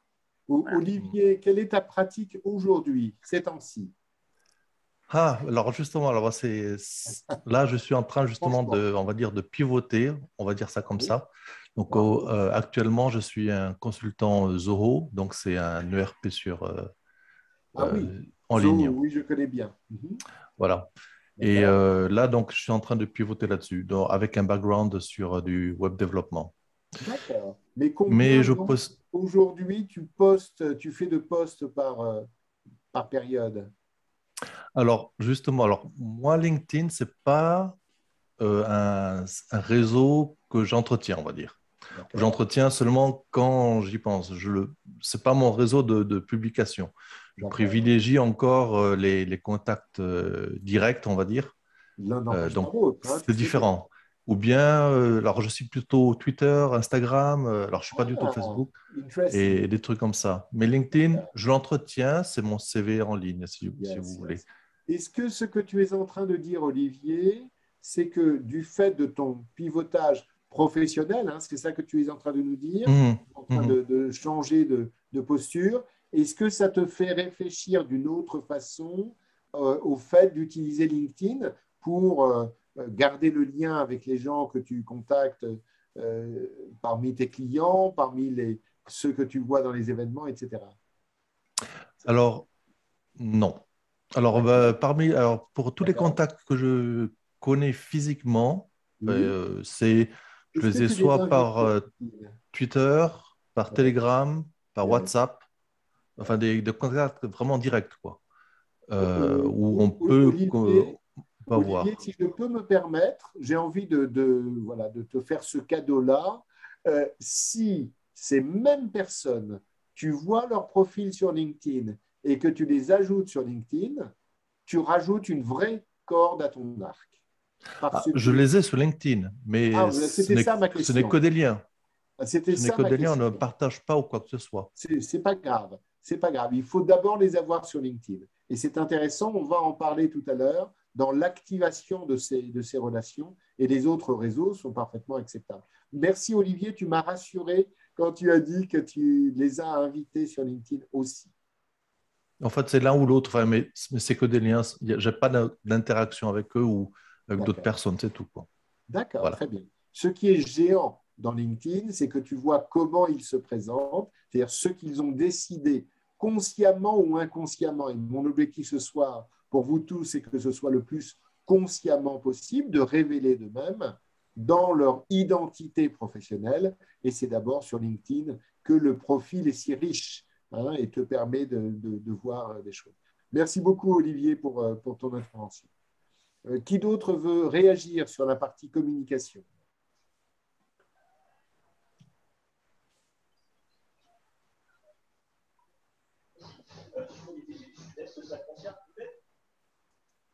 Est-ce que c'est quelqu'un qui nous parle ou qui fait autre chose? Gilles, de nouveau. Gilles, avec plaisir, tu es le bienvenu. On t'écoute. Oui, ma réflexion, c'était par rapport justement à la publication des posts. Je crois savoir qu'en fait, le fait de publier des posts ne vont pas être forcément vus par un grand nombre de personnes. Moi, j'ai 6500 contacts sur les deux profils que j'utilise. Et pourtant, je publie des posts et quand je vois le nombre de personnes qui ont vu des posts, c'est peut-être 20-30. D'accord. Est-ce que le fait de republier le même post à des heures différentes de la journée, ça peut accélérer le processus ou il y a d'autres manières en fait que un post soit vu par un plus grand nombre de personnes? D'accord. Alors, j'ai cru entendre au milieu que tu disais que tu avais 2 profils, que tu avais 2 comptes. C'est possible? Alors, j'ai pas 2 profils, j'ai 2 personnes. En fait, on est 2 à travailler, à utiliser la même activité, on va dire. Très bien, le même compte LinkedIn. Sauf qu'on s'est partagé, on va dire, il y a un profil qui est plus sur la partie, sur les contacts en allemand. Très bien. Voilà. Et moi, je m'occupe plus de la partie francophone pour ne pas mixer en fait, les contacts. En fait. Ok, très bien. Mais c'est une vraie deuxième personne, c'est ça que tu es en train de me dire. Une vraie deuxième personne, tout à fait. Ok, génial. Parce que je veux réagir d'abord là-dessus avant de répondre plus largement à ta bonne question. Il ne faut avoir sur LinkedIn qu'un et un seul compte. C'est très, très important. Sinon, on embrouille. J'ai eu cette problématique très souvent quand les gens étaient salariés et étaient aussi auto-entrepreneurs, avaient aussi une activité indépendante au niveau financier de leur activité centrale. C'est essentiel de n'avoir qu'un seul compte. Voilà. Donc, c'est important là-dessus. Maintenant, tu évoques quelque chose d'intéressant, évidemment, au niveau communication. C'est quand je fais un post, combien de gens le regardent. Alors, dans LinkedIn, tu as une information justement sur le nombre de gens qui le voient. Je rappelle que tous ceux qui sont dans notre réseau, et c'est pour ça qu'il faut une quantité de contacts dans son réseau, une quantité de relations, tous ceux qui sont dans notre réseau reçoivent dans leur fil d'information, dans leur journal de posts dans LinkedIn, ils voient notre post. Maintenant, potentiellement, ils risquent de ne pas le voir, et c'est ça que tu évoques, Gilles, parce qu'au moment où tu le fais, nous savons que dans ce fil-là, les nouveaux posts viennent se mettre par-dessus les anciens. D'accord ? Donc, il y a ce risque-là. Ma recommandation par rapport à ça, Gilles, quand c'est très important, c'est potentiellement de le refaire, mais avec un autre angle, potentiellement avec une autre image. L'une des choses essentielles dans le post sur LinkedIn, c'est de mettre un visuel. D'accord ? Donc, potentiellement, tu peux parfaitement le faire, pourquoi pas à une autre heure. J'avoue que je ne suis pas obsédé par cet aspect de l'heure, d'autres le sont parmi les experts. Moi, je ne donne pas trop d'importance à l'heure de diffusion. Par contre, je donne de l'importance au fait de ne pas se répéter à 100%, c'est-à-dire à potentiellement mettre d'autres posts, mais avec un autre visuel, avec un autre angle d'attaque, etc. D'accord, Gilles ?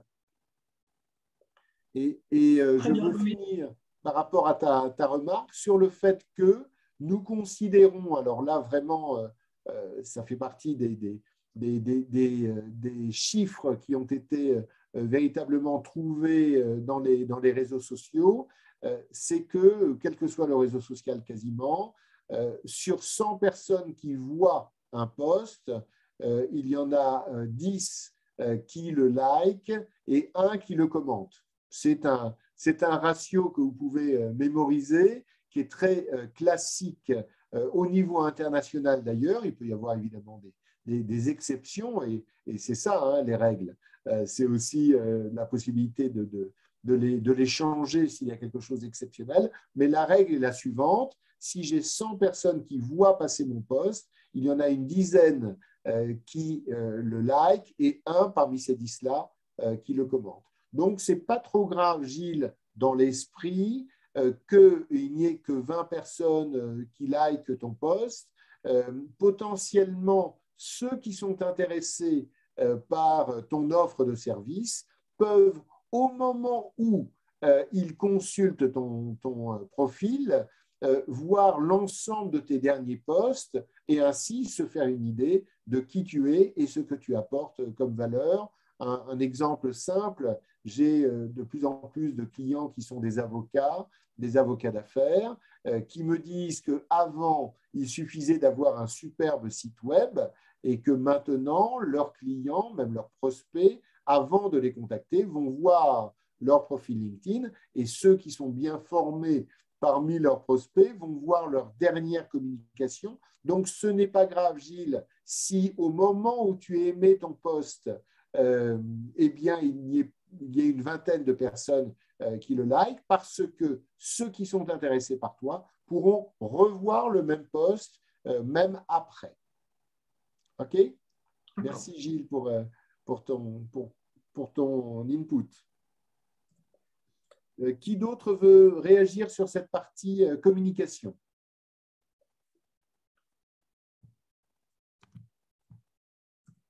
Sinon, je continue sur la partie suivante. Quelqu'un veut réagir sur la partie communication ou je continue tranquillement?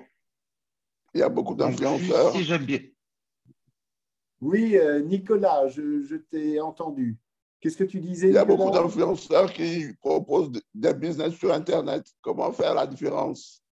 Oui, c'est vrai, c'est vrai. Alors, merci Nicolas, tu as complètement raison.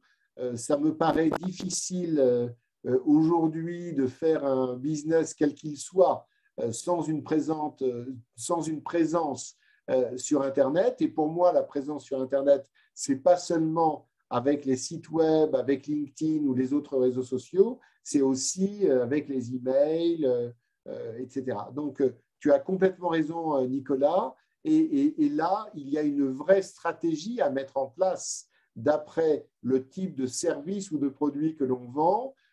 Et ma conviction, c'est qu'il faut aller, c'est-à-dire tout à l'heure, l'un des participants disait qu'il était même sur Instagram, et c'est parfaitement respectable. Moi, j'ai créé mon compte, mais je ne mets quasiment rien dedans parce que mes clients ne vont pas sur Instagram. Ce que je veux vous proposer comme réflexion, action, c'est de dire j'investis du temps dans les environnements, sites web,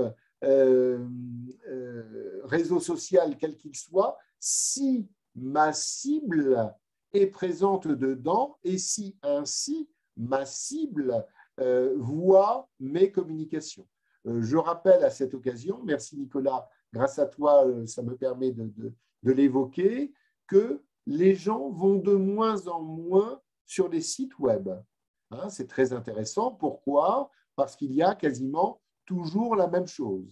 Ils vont de plus en plus sur les pages LinkedIn des entreprises.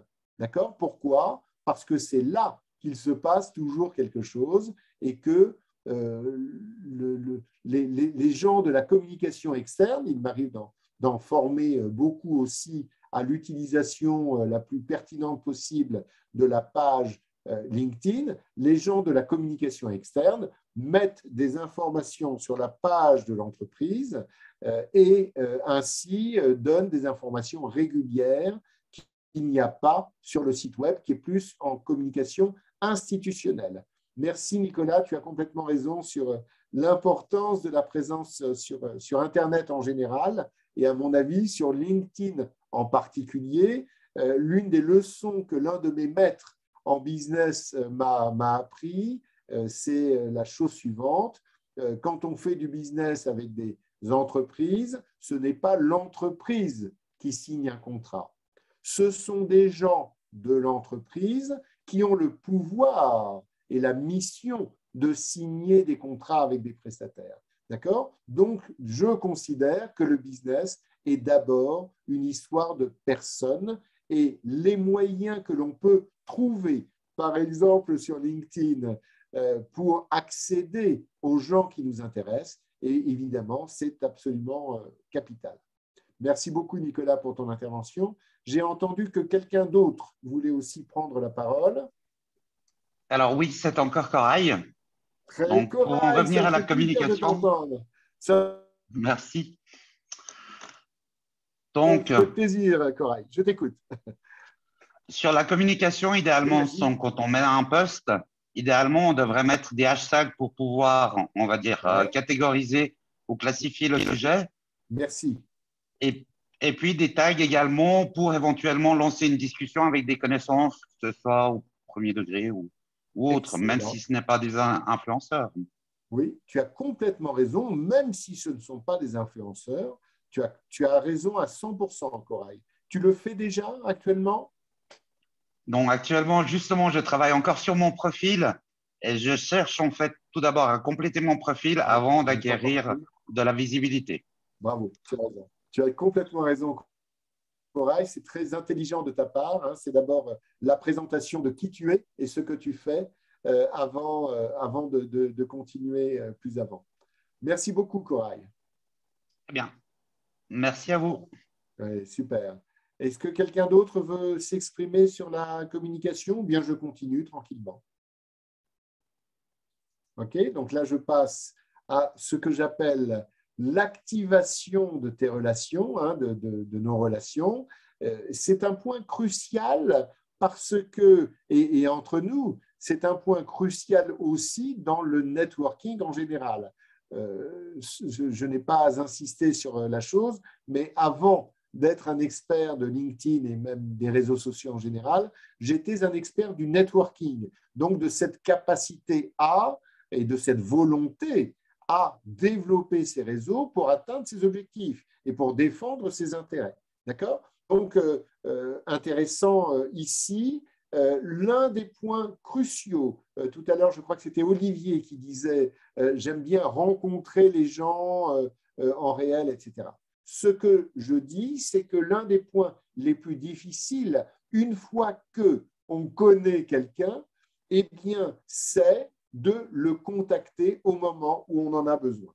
D'accord? Ce n'est pas facile, d'accord? Ce n'est pas parce que quelqu'un est dans mon réseau LinkedIn qu'il va accepter de me consacrer du temps par rapport à un besoin que j'ai à un moment donné, besoin pour qu'il me rende un service ou besoin si je veux le prospecter sur l'aspect social selling et lui présenter mon offre de service en espérant qu'il devienne mon client.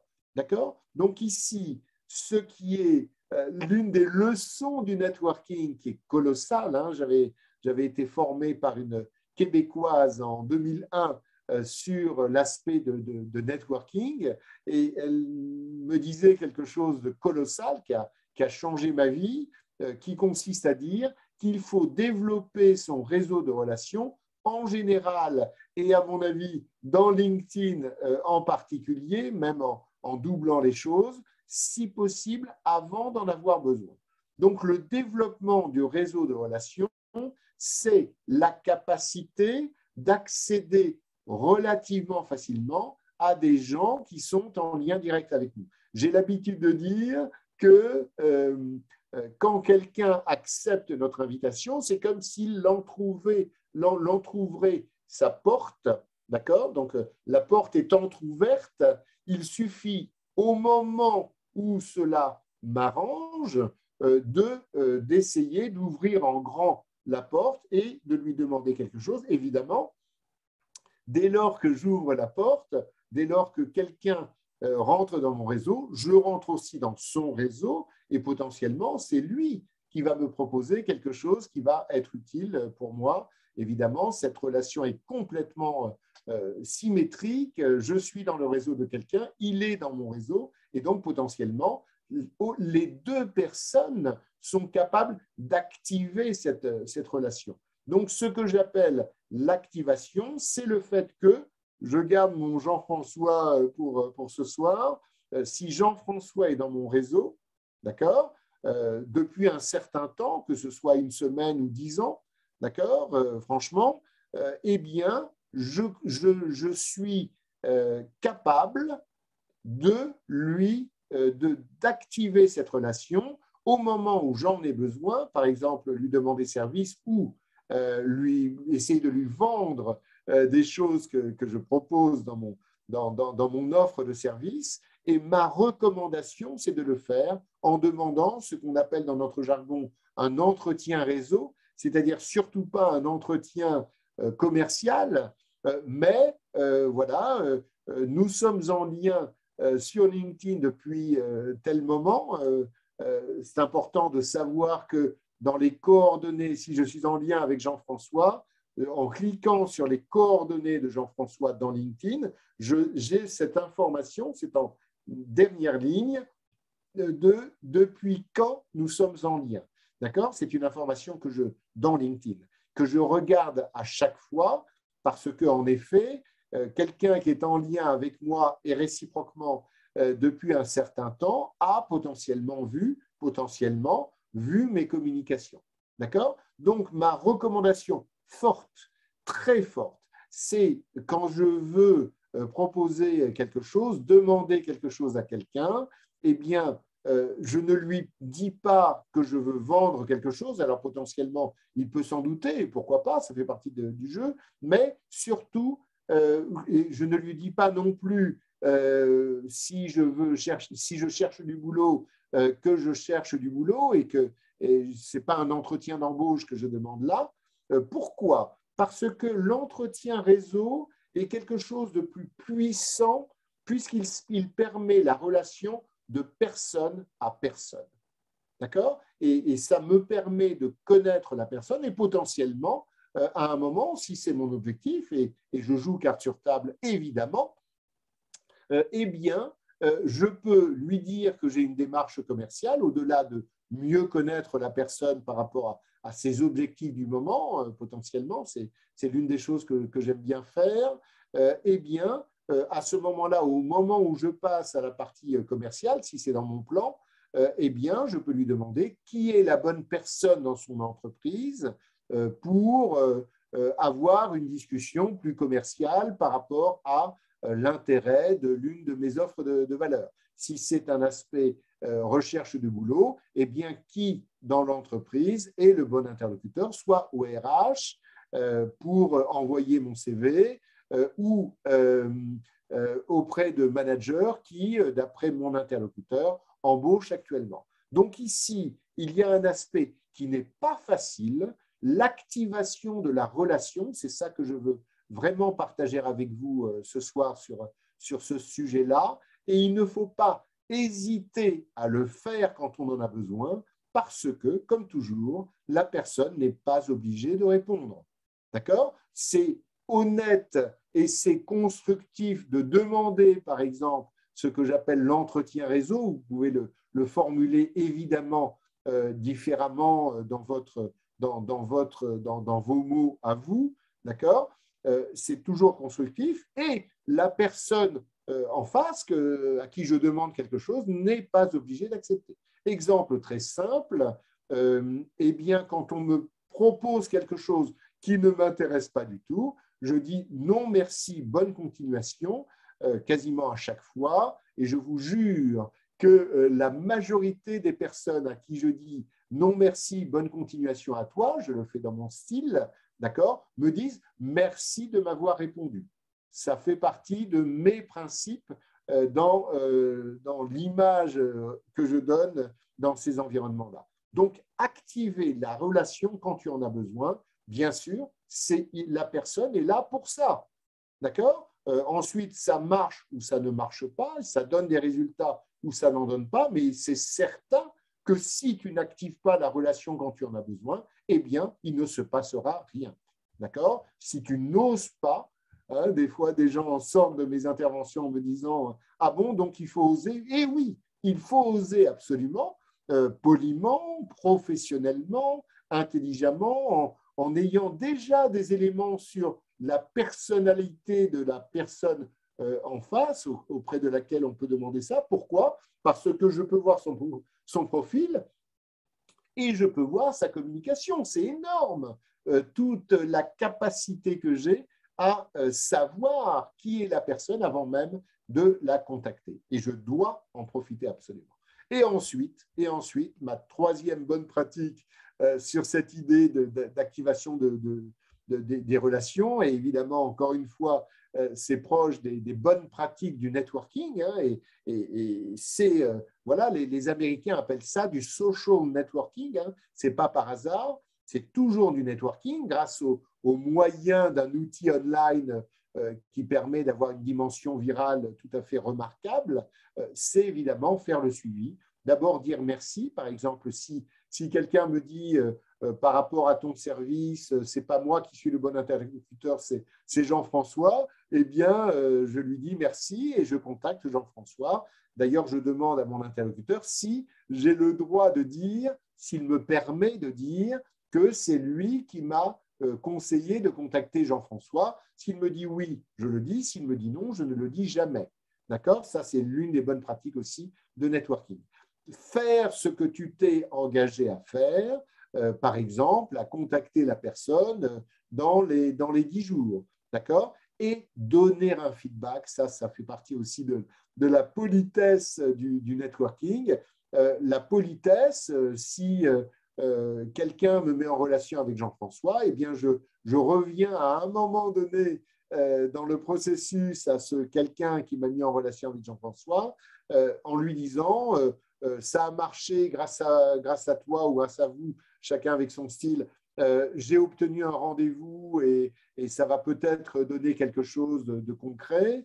Et si ça donne quelque chose de concret, coucou, merci, Jean-François a acheté mon produit ou mon service, je tiens à vous dire merci et potentiellement, j'invite au restaurant, j'envoie une bouteille de champagne, je donne une commission d'apport d'affaires quand je suis indépendant et que j'ai le pouvoir de le faire, ou la personne ne veut pas un apport d'affaires et préfère une invitation au restaurant. Moi, j'aime les deux, donc ça va. Et très, très important, dire merci, faire ce que tu t'es engagé à faire et donner un feedback. C'est ça, l'activation des relations qui va permettre sur le long terme à nos relations de savoir que nous sommes des gens sérieux.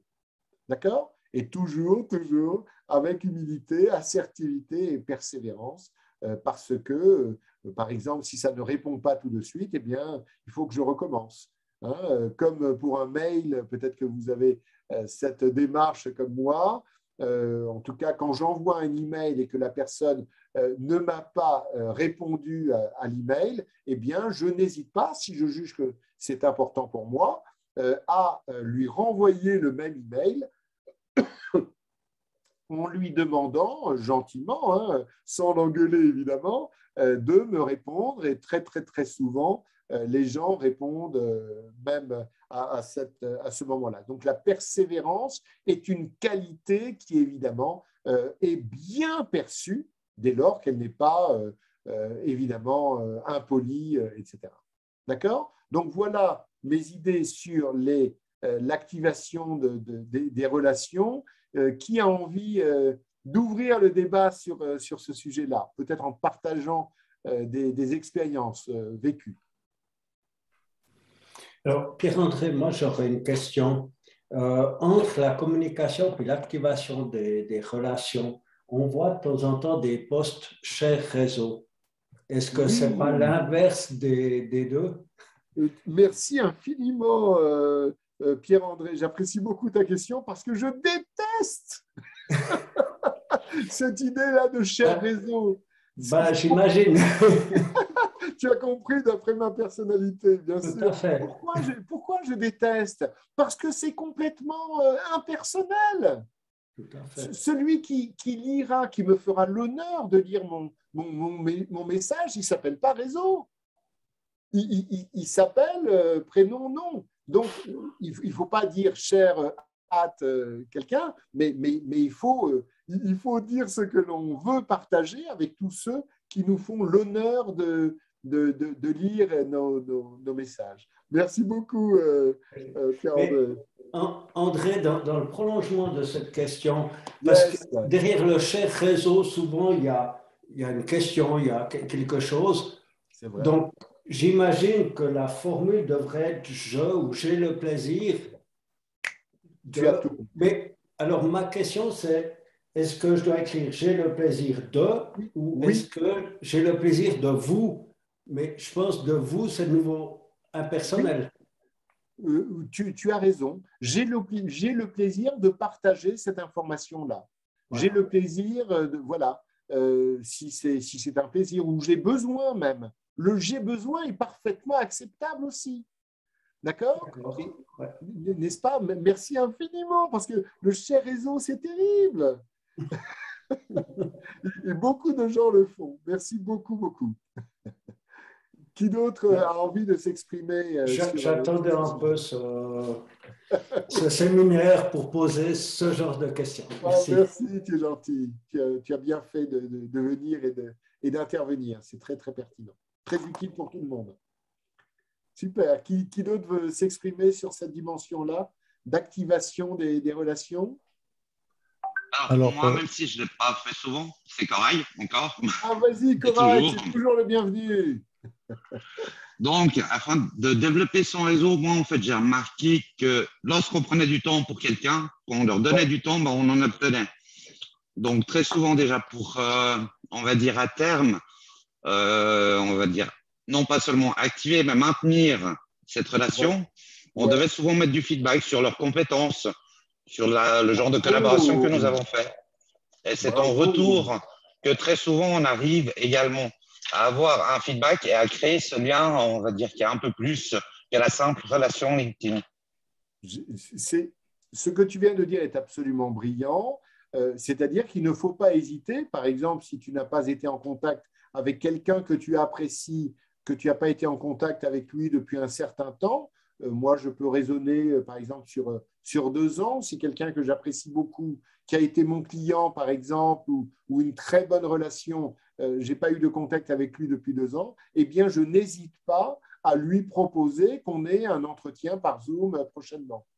D'accord? Donc, en effet, ça, c'est l'idée de garder la relation. Et le truc que tu as donné, qui est brillantissime, c'est en effet, si je sais que cette personne-là, mais si je sais que cette personne-là est véritablement compétente sur l'une des compétences qu'elle a mises dans sa liste de compétences, dans son profil LinkedIn, eh bien, je vais le lui dire, la soutenir. Je rappelle à tous ceux parmi vous qui pourraient ne pas savoir cette fonctionnalité extraordinaire de LinkedIn, c'est le fait de pouvoir dire « je suis bon », je garde cette idée de leadership, d'accord? J'ai décidé par rapport à ce que je veux révéler de moi dans ma vie professionnelle, j'ai décidé de mettre leadership en numéro 1.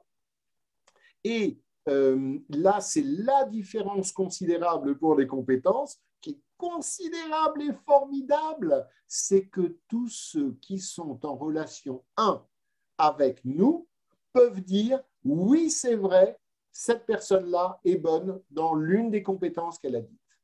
Ce qu'il ne faut pas faire, c'est pour faire plaisir à quelqu'un, dire qu'il est bon, même si on ne le sait pas, dans les compétences qu'il a présentées. Par contre, si je sais que telle personne est bonne en leadership, en networking, je vais le lui dire. Et ce qui est brillant, c'est que je vais être ainsi dans la liste de ceux qui ont soutenu sa compétence, d'accord?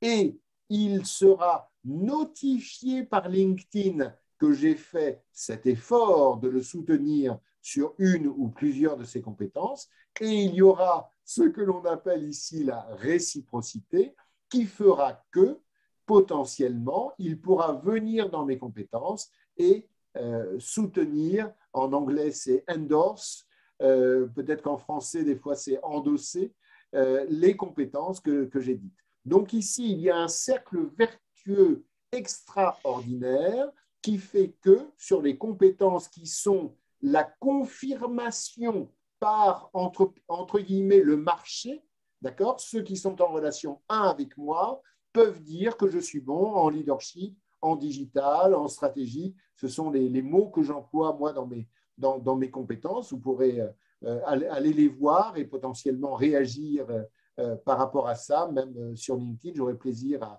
à continuer le débat avec vous là-dessus. Qui d'autre? Je crois qu'en même temps que Corail, quelqu'un d'autre avait envie de s'exprimer. Oui, c'est Olivier de nouveau. Quel est ton prénom? C'est Olivier de nouveau. Olivier, on t'écoute avec attention. Donc là, je voudrais juste réagir sur justement ces relations-là parce que j'ai eu une expérience alors, vraiment personnelle qui m'est arrivée. Yes. Qui est, je n'ai jamais eu de carnet d'adresse, on va dire ça, ou du moins de contact, de relation que pendant mes périodes de chômage. Tiens, intéressant. C'est dingue, hein? Je m'en suis aperçu bien plus tard. Que tu considères a posteriori que c'est une erreur de ta part. Oui et non. Pour moi, ce n'est pas une erreur. Mais le fait que j'ai grossi mon carnet d'adresses m'a montré que j'avais le temps de le faire. Bravo. Alors que quand je travaillais, je n'avais pas le temps de le faire. Je comprends. Et donc là, ça veut dire que peut-être qu'il y a quelque chose à faire au niveau du boulot. Oui. Que peut-être travailler 8 heures par jour à ne pas contacter personne, c'est peut-être aussi un problème quelque part, je ne sais pas. Ouais, parce qu'il faut les contacter bien sûr pendant les heures de travail, mais on travaille. Donc c'est là que je me suis aperçu qu'il y avait quelque chose peut-être à travailler. Et je me suis aperçu aussi, alors ça c'est une autre expérience, c'est que dans 2 groupes complètement différents, donc c'était il y a quelques années, dans des groupes d'intérêt complètement différents, je connaissais 100, 150 personnes dans chaque groupe. Et il s'est trouvé qu'à un moment donné, alors c'était vraiment par hasard, dans un événement, ces 2 groupes se sont rencontrés ensemble. Et j'étais entre les 2. Donc, j'ai retrouvé 300 personnes. C'était quelque part le connecteur ici. Je ne sais pas, mais je me suis aperçu que tout d'un coup, je voyais 300 personnes qui étaient rassemblées entre elles. Ce n'est pas moi qui avais organisé, mais je les ai connus. Je connaissais tous les 300 finalement. Je les avais au moins parlé, donc voilà. Formidable. Écoute, grâce à ton témoignage, qui est évidemment honnête et respectable, je veux insister sur le fait que même quand on bosse, il faut inviter les gens avec qui on bosse. C'est-à-dire que ce que j'affirme, et ensuite tu pourras réfléchir et revenir vers moi si ça t'intéresse, ce que j'affirme, c'est qu'il est parfaitement indispensable aujourd'hui, quand on rejoint une entreprise, quand on a du boulot, pour garder tes mots de tout à l'heure, de créer des liens sur LinkedIn avec les gens avec qui on travaille. C'est-à-dire que ici, tu passes de la connaissance de la mission de la personne dans son boulot à la connaissance de qui est la personne avec qui tu travailles. Et grâce à ça, non seulement tu en sais plus sur elle que simplement sa mission d'aujourd'hui, mais aussi tu lui montres que tu t'intéresses à elle, que tu la respectes, d'accord? Et tu pourras ainsi beaucoup plus facilement activer ta relation pendant que tu travailles dans l'entreprise et après, même pendant, elle pourra te soutenir, par exemple, t'informer si tu lui demandes, de nouvelles opportunités, d'autres missions dans la même entreprise ou t'aider à réaliser ta mission pendant que tu es dans l'entreprise ou après, c'est plus facile. Tu te souviens l'argument tout à l'heure qui disait ayez les relations avant d'en avoir besoin. D'accord? Alors, je confirme complètement ce que... Je confirme complètement ce que tu dis parce que c'est ce qui m'est arrivé ces dernières années, justement. J'ai eu les contacts, je les ai gardés sur LinkedIn. Bravo. Et pendant et après aussi justement cette mission, j'ai pu avoir beaucoup plus d'informations. Alors aussi bien un côté plus personnel, mais aussi dans l'entreprise ou éventuellement des liens connexes ensuite. Donc de ce côté-là, ça fonctionne. Ah oui, oui, c'est véritablement indispensable. Et à mon avis, ça fait partie aussi du respect. Hein. Quand je forme beaucoup de gens, je coach des gens qui trouvent un boulot. Hein, par hasard, encore dimanche dernier, j'étais avec un client comme ça qui devait démarrer lundi. D'accord ? Et dimanche, nous avons ensemble préparé la communication qu'il allait faire sur l'évolution, donc sur sa nouvelle expérience qu'il a commencé lundi, d'accord ? De là, eh bien, cette personne-là a pu organiser, planifier le fait de l'annonce mardi, d'accord ? Sa nouvelle expérience auprès de lui, c'est tu invites ton manager, potentiellement le comité de direction de l'entreprise, potentiellement les actionnaires, quand c'est une petite boîte de l'entreprise, et toute ton équipe pour leur montrer qui tu es et pour leur montrer que tu t'intéresses à eux. D'accord ? Donc ici, il y a une opportunité évidemment très, très importante de montrer que l'on s'intéresse aux gens avec qui on travaille. Merci beaucoup d'avoir évoqué ceci.